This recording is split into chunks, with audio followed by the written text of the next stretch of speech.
Hello friends, रघुकुल रीति 777 tarot में आपका स्वागत है। और आज हम एनिमल स्पिरिट से और स्टोन एनर्जी से एक कार्ड लेंगे। ये 1 कार्ड एनर्जी अपडेट रहेगा। थोड़ी सी डिटेलिंग होती है इसमें, इसलिए थोड़ा टाइम इसमें जाता है। लेकिन अगर आपको गाइडेंस चाहिए तो आप फोकस कीजिए। आपको जिस क्वेश्चन का जवाब चाहिए, गाइडेंस चाहिए, आप फोकस कर सकते हैं। चलिए देखते हैं क्या आता है। गलेना एक स्टोन है जो कि आपको बता रहा है कि are you going through a transition of this time in your life. क्या आप एक ट्रांजिशन के दौर से गुज़र रहे हैं अपने इस समय में, अपने जीवन के इस समय में। Is it time to take a transformative step to release the old and allow for the new.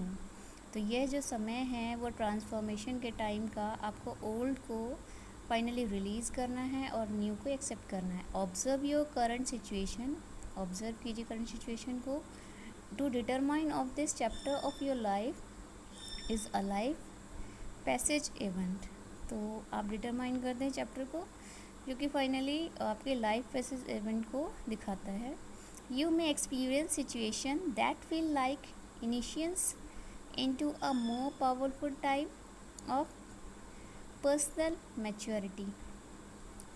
तो अगर आप एक्सपीरियंस करते हैं सिचुएशन को और फील करते हैं लाइक इनिशियंस जो हैं मोर पावरफुल टाइम को पर्सनली मैच्योरिटी की ओर ले जा रहे हैं। Change offer stepping stones to a higher level of wisdom and understanding. तो कुछ जो ऑफ़र्स आपको आएंगे जो चेंज करेंगे, चेंज ऑफ़र्स जो होंगे ना, वो फाइनली स्टेपिंग स्टोन की तरह कहीं ना कहीं आपको हायर लेवल ऑफ विजडम की ओर ले जाएंगे, आपकी अंडरस्टैंडिंग की तरफ। ठीक है। और इस कार्ड में जो एनिमल स्पिरिट है वो है बैट की। बैट की एनर्जी आपको बताती है I go within to retreat into the deep caverns of my consciousness।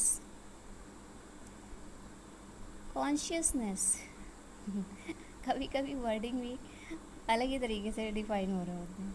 खैर, उम्मीद करती हूँ आपको समझ में आ गया होगा। I go within to retreat into the deep caverns of my consciousness. I see the silver lining and have faith in the transformative power of change. I am grounded, focused, and turned into the universe. I stay focused on the blessing in my life. Challenging situation have been transformed.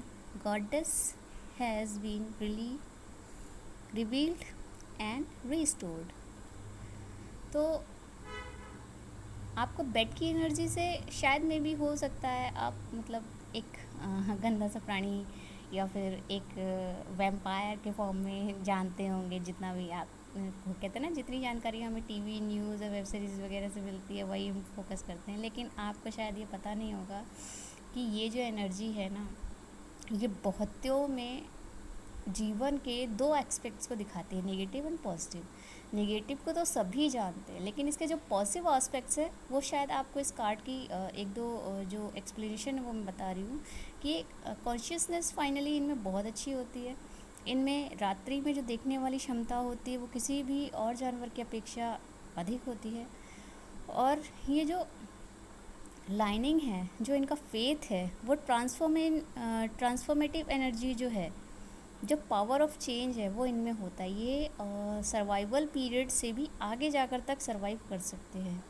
ये grounded होते हैं, focus होते हैं, और ये कहीं ना कहीं यूनिवर्स के पॉजिटिव और नेगेटिव दोनों एस्पेक्ट्स को कैरी कर रहे होते हैं। बस ये है कि नेगेटिविटी जो कि सराउंडिंग में सभी को दिखाई देती है, चाहे वो इंसान हो चाहे जानवर हो, लेकिन जो पॉजिटिविटी होती है वो या तो उस जीव को स्वयं पता होती है, या ईश्वर को पता होती है, या नेचर को पता होती है।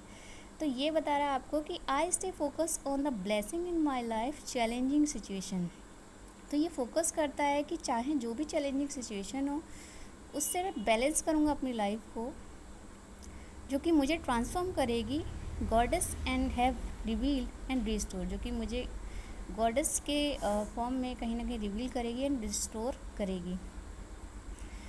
अब ये गॉडेस जो मैं पढ़ रही थी वो शायद गॉडेस नहीं गुडनेस है, क्योंकि कहीं ना कहीं मैं यहाँ पे इसको लाइट को यूज़ कर रही थी तो शायद कंफर्म नहीं हो रहा था मुझे।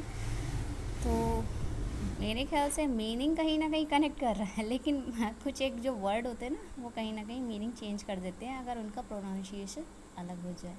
खैर इतना तो आप समझ ही जाते होंगे कि गलतियाँ सबसे होती हैं, मुझसे भी होती हैं, ठीक है। लेकिन अगर आपको इस चीज़ से कनेक्टिविटी मिल रही है, मान के चलिए मैं इसको इस तरीके से समझा सकती हूँ आपको कि आप में हज़ारों लोग बुराइयाँ देखते होंगे, ठीक है। कोई भी कैसी भी, मतलब एटलीस्ट जो जैसा बंदा है वो वैसा ही आप में देखेगा, क्योंकि उसने जैसा ऑब्ज़र्व किया है ना, उसने जितना, वो कहते हैं ना, जिसने जितना जाना उतना ही मुझे अपने हिसाब से एक्सप्लेन किया। जबकि आप क्या हैं, कैसे हैं, या तो आप जानते हैं या आपका ईश्वर जानता है या प्रकृति जानती है। और कभी कभी आप स्वयं को इतना नहीं जानते जितना प्रकृति आपको जानती है, जितना आपका ईश्वर आपको जानता है। तो चीज़ों से अगर आप अपनी नेगेटिव एनर्जी को, जो कि लोग ज़्यादातर फोकस करते हैं कि वो ऐसा है, वो वैसा है, वो ये वो, मतलब इन चीज़ों से निकलकर अगर आप खुद की अच्छाई पे अगर फोकस करेंगे ना, तो आप दुनिया के बेहतरीन इंसान हो सकते हैं। आप दुनिया के बेहतरीन वर्किंग परफॉर्मेंस देने वाले बंदे हो सकते हैं। आप वो बंदे हो सकते हैं जो फाइनली किसी और के बस की बात ही नहीं है आपकी तरह प्रेजेंट कर पाना, काम कर पाना, किसी भी सिचुएशन में अपने आप को ढाल लेना। मतलब एटलीस्ट कोई भी ऐसी क्वालिटी जो हो सकता है जो आप में है वो किसी भी और इंसान में ना हो। और मुझे तो लगता है कि चाहे जीव कोई भी हो, कोई पर्सनैलिटी हो, मेल हो फीमेल हो, बात बस इतनी है कि फ़ीमेल का काम पूरी दुनिया में दिखाई देता है। काम का मतलब ये मत समझ लेना कि भाई पैसे हर फीमेल नहीं कमा पाती या बाकी सब चीज़ें नहीं कमा पाती, लेकिन उनमें जो पावर होती है ना, 24 घंटे का जो वर्किंग परफॉर्मेंस होता है वो भले ही आज के स्टेमिना के दौर में कम ज़रूर हुआ है, लेकिन फिर भी बहुत कुछ ऐसा है जो एक नॉर्मली बंदे के बिहाफ पे आप नहीं कैरी कर पाएंगे, लेकिन देखते हैं आप डेली उसमें। लेकिन इसके अलावा भी अगर मैं मेल की बात करूँ तो उनकी जो एनर्जी पावर है वो भले ही आपको घर में ना दिखाई दे, लेकिन उनकी जो आज पावर मैं आपको बता रही हूँ, पावर कैसी है उनके अंदर पावर है माइंड सेट को फाइनली बैलेंस करने की, लोगों के साथ कनेक्टिविटी बनाने की। उन्हें गुस्सा आ रहा होगा और वो साइलेंट जोन में रिएक्ट कर रहे होंगे, बहुत सी चीज़ों को अवॉइड करने की, बहुत सी बातों को, बहुत से रिलेशनशिप में उनको दिखता है, जबकि फ़ीमेल बोल देती हैं कुछ चीज़ों में। तो मैं सिर्फ पावर बता रही हूँ, ऐसा नहीं है मैं फ़ीमेल्स के फेवर में हमेशा रहती हूँ, लेकिन मेरा मानना ये है कि कभी कभी हमें उस अपोजिट जेंडर का भी फेवर करना चाहिए जहाँ वो सही है, जहाँ वो आपको सपोर्ट करता है, जहाँ उसमें लॉयल्टी है, जहाँ उसमें प्रोटेक्शन वाला फॉर्मेशन अगर वो आपको दे रहा है, अगर वो आपको रिएक्ट कर रहा है और आप उसके बाद भी हर जगह उसे अगर दोषी ठहराएंगे तो आप कहीं ना कहीं खुद के साथ इनजस्टिस कर रहे हैं, आप उस एनर्जी के साथ इनजस्टिस कर रहे हैं जो कहीं ना कहीं आप में भी बैलेंस होती हुई दिखाई देती है जब कभी टाइम होता है। मान के चलिए आपने कई बार सुना होगा कि एक इंसान में दोनों एनर्जी होती है, मस्कुलिन एंड फेमिनिन। तो जब ये अर्धनारीश्वर वाला जो भाव है वो हमारे पूजा पाठ के माध्यम से राधा कृष्ण का भाव, सीताराम का भाव जो है वो आता है, तो वो बैलेंस एनर्जी ना केवल दो तत्वों में डिफ़ाइन करता है, जैसे कि जाति सिर्फ दो ही हैं, जिसे इस दुनिया के लोग कुछ अलग तरीके से डिफ़ाइन करते हैं। मैं बताती हूँ, जाति सिर्फ दो है, स्त्री एंड पुरुष, ये दो जातियाँ हैं, ठीक है। तो अगर आप इनको शरीर रूप में देखना चाहें तो स्त्री और पुरुष, अगर आप इसको एनर्जी रूप में देखना चाहें तो नेगेटिव एंड पॉजिटिव दोनों ही एक ही व्यक्ति के अंदर होता है। और इसको आप दूसरे फॉर्म में देखना चाहें तो मान के चलिए कि जब ये दोनों चीज़ें बैलेंस होती, एक होता है कर्म, एक होता है भाग्य। कर्म मतलब पुरुष, भाग्य मतलब स्त्री। और जब ये दोनों कहीं वीक पड़ रहे होते हैं ना, तब ये अपोजिट फॉर्म में वर्क कर रहे होते हैं। जैसे कि मैं ये बताना चाहूँगी, जैसे कर्म प्राथमिकता है पुरुष का, लेकिन कभी कभी भाग्य प्रबल होता है पुरुष के माध्यम से और कर्म प्रबल होता है स्त्री के माध्यम से। तो यहाँ पे जब ये कनेक्टिविटी बनती है तो वो बनती है शास्त्रार्थ और विद्या के माध्यम से। जब आप दो लोग कनेक्ट होते हैं तो वो विवाह जो एक श्रेणी है जो कि संसार का नियम है, वहाँ जाके जब दोनों ये एनर्जी कनेक्ट और कनेक्टिविटी में आती हैं, तब वहाँ पे ये जो बैलेंस होता है, जहाँ पे 7 चक्रों में से 4 चक्र जागृत होते हैं, तो मान के चलिए बहुत कुछ ऐसा है ना, अगर मैं एक्सप्लेन करने पे आऊँ तो मुझे लगता है कि दिन रात ख़त्म हो जाने, बहुत कुछ सोचो मैं जल्दी जल्दी बताने की कोशिश करती हूँ, लेकिन फिर भी मुझे लगता है छोटी सी भी जानकारी अगर आपको बैलेंस कर पाती है ना, और आपके भेदभाव को समाप्त कर पाती किसी भी एंगल से, तो आप बहुत ज़्यादा सीखने में, समझने में, बैलेंस बनाने में, और अपनी लाइफ के साथ साथ अपनी फैमिली लाइफ को भी बेटर बना सकते हैं। और कनेक्टिविटी जो सोसाइटी में है ना, वहाँ पे आप बहुत बेहतर कर पाएंगे, क्योंकि आपको पता है ना कि बैलेंस कैसे करना है, कैसे मेल्स के साथ और कैसे फीमेल्स के साथ बैलेंस बनाना है। हर जगह पे पता है दुनिया में लोगों ने मैनिपुलेट बहुत बुरी तरीके से किया है कि फ़ीमेल है तो ऐसी ही होगी, मेल है तो ऐसा ही होगा। हमेशा ऐसा नहीं है। कभी कभी आपने देखा हो कि अपोजिट जेंडर, मतलब फ़ीमेल का मेल का और मेल का फ़ीमेल के साथ कभी कभी क्या होता है ना, दूसरे लोग नहीं इतना अन्याय कर रहे होते जितना उसका सेम जेंडर उसके साथ अन्याय कर रहा होता है।